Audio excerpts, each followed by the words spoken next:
Morning. Morning. We are above lock 22. We're not actually, we're in lock 22. We're in lock 22.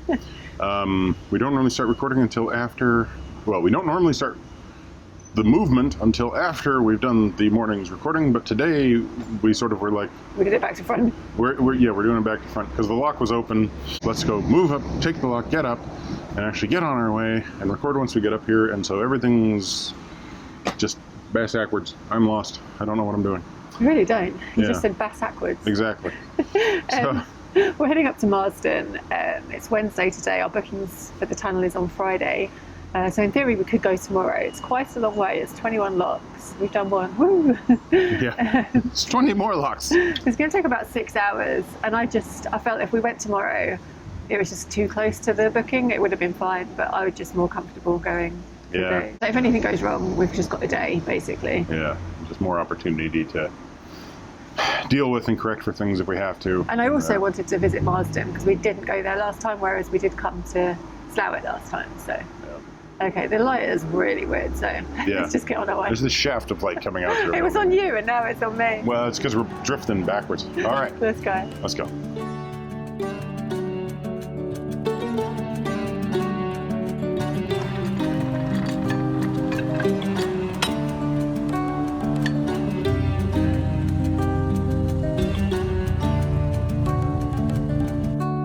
The Huddersfield Narrow Canal passes right through the centre of the village of Slaithwaite. In fact, the main shopping street runs right alongside the canal.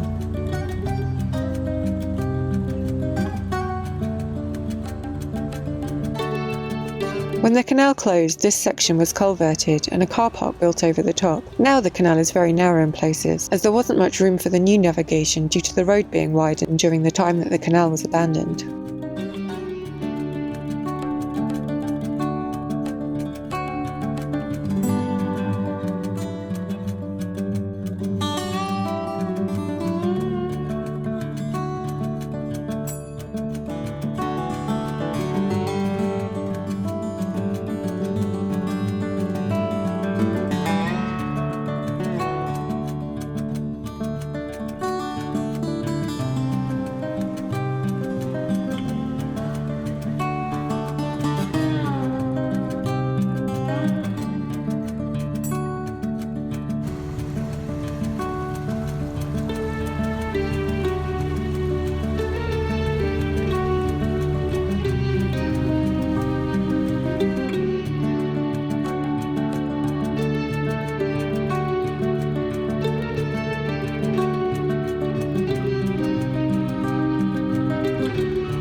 The next lock is Shuttle Lock, which has a guillotine gate fitted. This is because when the bridge was widened, there was no longer room for normal style lock gates.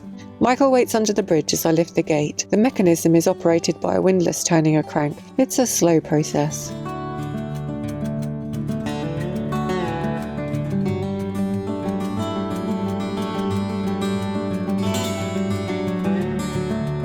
And then once the boat is inside the lock, I need to crank it down again.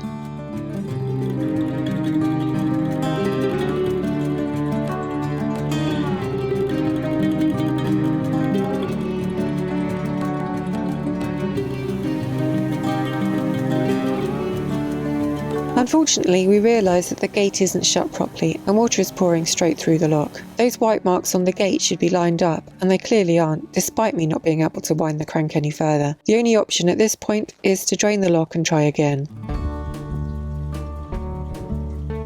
The advice for this lock seems to be that if you can't get the gate fully closed, you need to crank it up a little and try again. This time the markers seem to line up much better. Fingers crossed that it's fully sealed now.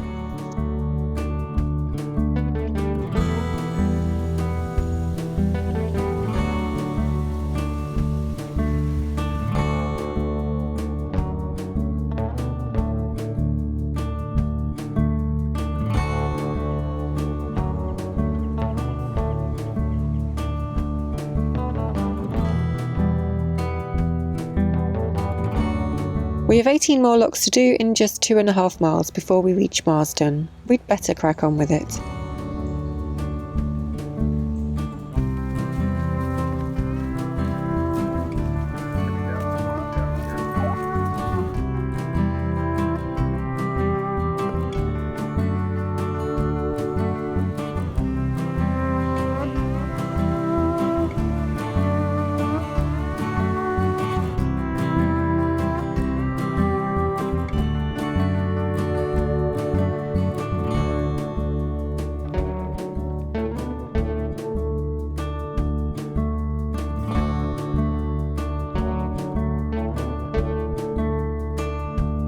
As we've got so many locks to do today, I walk ahead to get the next one ready. When we're travelling uphill through locks, it's fairly easy for Michael to pause the boat and shut the gates behind him as he leaves the lock.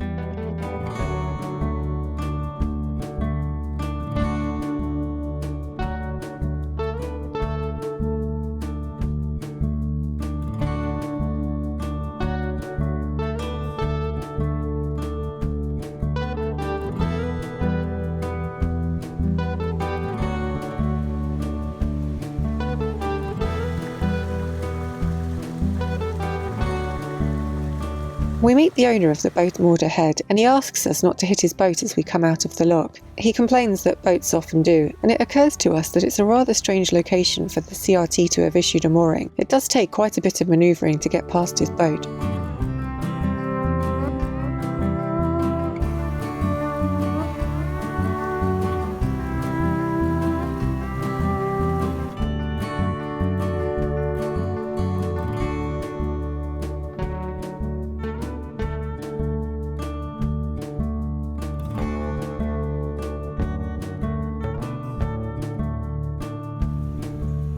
Mill Pond Lock is named after the pond that was located next to Shore Car Mill on the offside of the canal. The mill building is long gone and the pond has since dried up.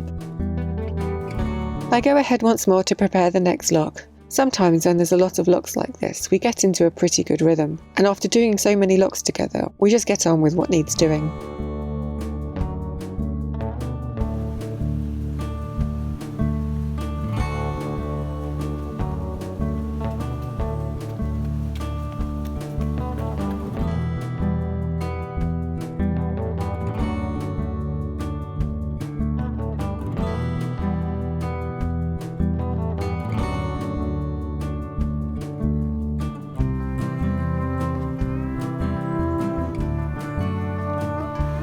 You can see some old cottages behind the trees there. I'm guessing they were once inhabited by mill workers.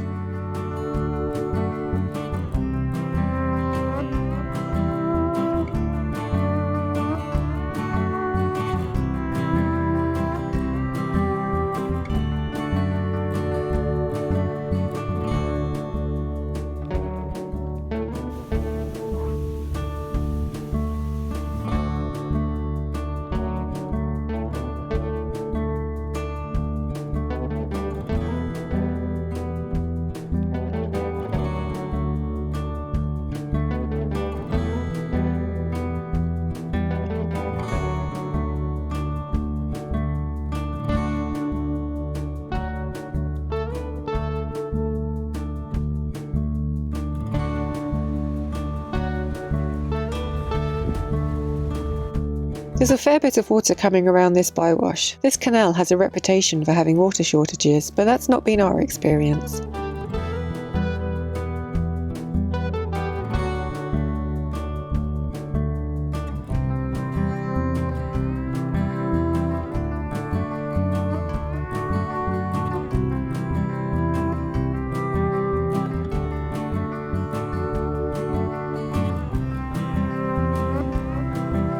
As we climb the logs, the scenery gets more and more stunning. It's so nice to take a pause and drink it all in while the boat is rising up in a lock.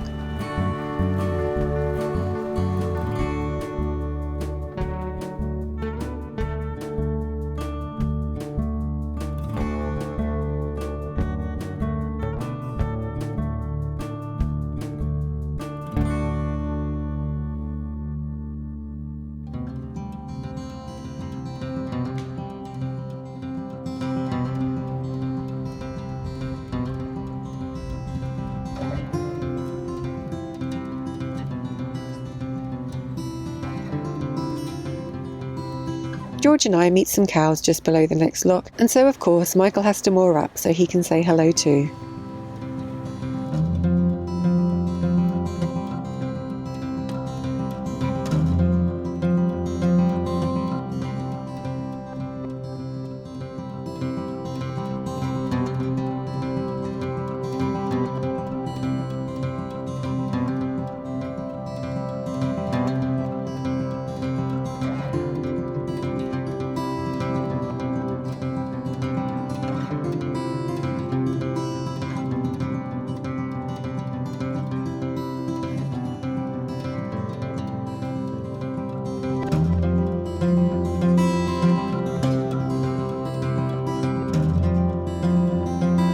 I love this little hamlet of canal-side cottages.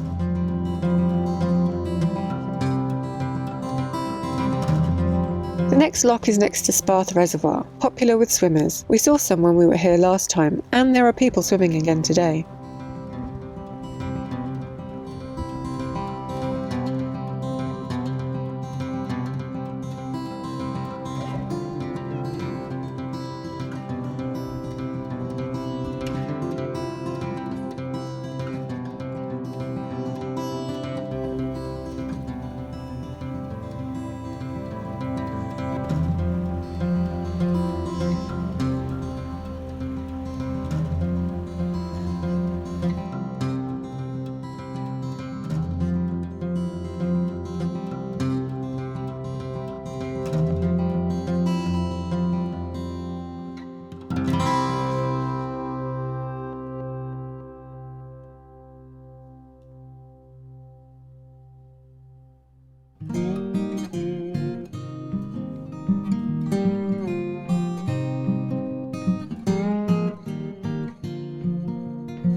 It's pretty depressing seeing how polluted the canal water is. Michael collects these from the lock wall.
finally the last lock of the day, and the last lock on the east side of the Standedge tunnel.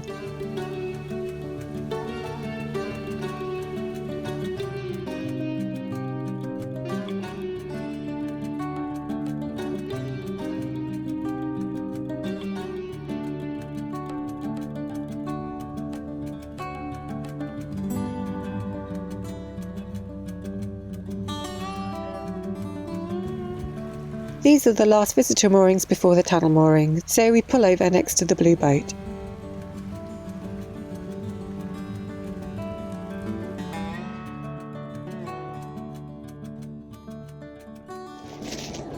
We gave George a bath last night. And that was worse. That was an utter and total waste of time. He's slick with mud right now. Yes. We need to bathe George again. Then we need to bathe him again. Then we need to bathe him again. I swear, we need to invent some sort of, like, instead of a tumble dryer type thing or a tumble washer, we need something where, like, nozzles rotate around. So you have the dog and you get their head come out and your little squeeze little thing to make them like, oh, okay, I'm comfy in here. And then these nozzles just spin around it with high pressure water and soap. And within 30 seconds, you know, some like little arm to go up behind the tail. Anyway, one way or another, high speed dog, dried, fluffed. Because he was so lovely last night when he was all clean. Oh, it was so sweet. We did a lot of locks today. Too many locks. 21 locks. Yes. And they're pretty deep. Look, most of them were set in our favour. But it's just a lot of winding, basically. Yeah. And it's funny because you get this mix of the hydraulic ones and the mechanical geared ones. And I always find that I much prefer the mechanical geared ones. Yeah, the only advantage I find... You turn them less. Yeah, the only advantage I find to the hydraulic ones is that they stay in place, like they don't need the ratchet, which is like... Because if you forget the ratchet and something spins and hits your hand, it can hurt a bit, but for the most part, I'm just like, man, why am I still winding the Yeah, you wind it like double or triple the number of times. Yeah, I love this canal. I've kind of forgotten how pretty it was, but there's the section where you're going past the reservoirs and you've got the views of the hills, and then you've got this really kind of woodland section where it's all like shady. Oh yeah, they were nice. They were just sitting there resting, and they were really just, you know, huge animals. Yeah, it's funny because my memory is of the strain of doing the locks and the worried about not making it to the landing where, you know, not finding we didn't get a mooring on the way down, did we? Yeah, and then it was like, okay, we got to reverse up, and it's all the problem solving stuff and the physical strain of doing the locks, and then the fact that some of the pounds were empty. That pound was empty, that second one. Yeah, and so you forget. Like, it's funny, like, in hindsight, my memory is of all that, not of how shockingly pretty it is. I mean, coming up, no, that doesn't make any sense. I was going to say we weren't looking out at the view, but it's the other way around. Well, yeah, it's that funny thing where, like, rising up out of Huddersfield, you start to realize that it's like, as we get up into the Pennines, the view just gets better and better and better. Yeah. Now, when we were going down, the view was getting worse and worse and worse. Or unless you stop to turn around and look back at the hills and stuff. But yeah, we're at the peak now, so we've got a day here and then tomorrow. Sorry, we've got a day here tomorrow, and then on Friday we're booked to go through the tunnel. Yeah. It's very exciting. And just after pulling into one of the locks, as we were having problems with the bottom ceiling, I got a phone call to tell me that our the glass for our Morso squirrel is in stock. So I'm going to get on the train and run down and get that. Luckily, we're right next to the station, so we should probably go so you can get the next one. Yeah, and then hopefully I can actually do the installation tonight and we can have a fire again with no worry. So that's where we're at. Yeah. That's what we're doing. We're going to finish this now. So thanks for watching. Give us a thumbs up. Comment down below. Subscribe if you haven't already. Subscribe to Minimalist Maximum Velocity if you want to see all of our just time-lapse videos as they come up. And there's a train passing, so I'm just going to say real quickly, get the notification quickie bell thingamajiggy. That's a loud, loud train. It's just going to get louder.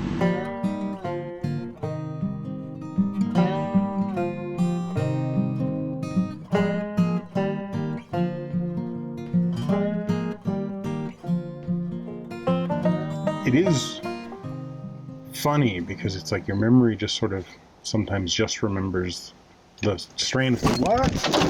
Thanks, George. That is a bad dog who's getting into worse trouble now. Get back on the boat.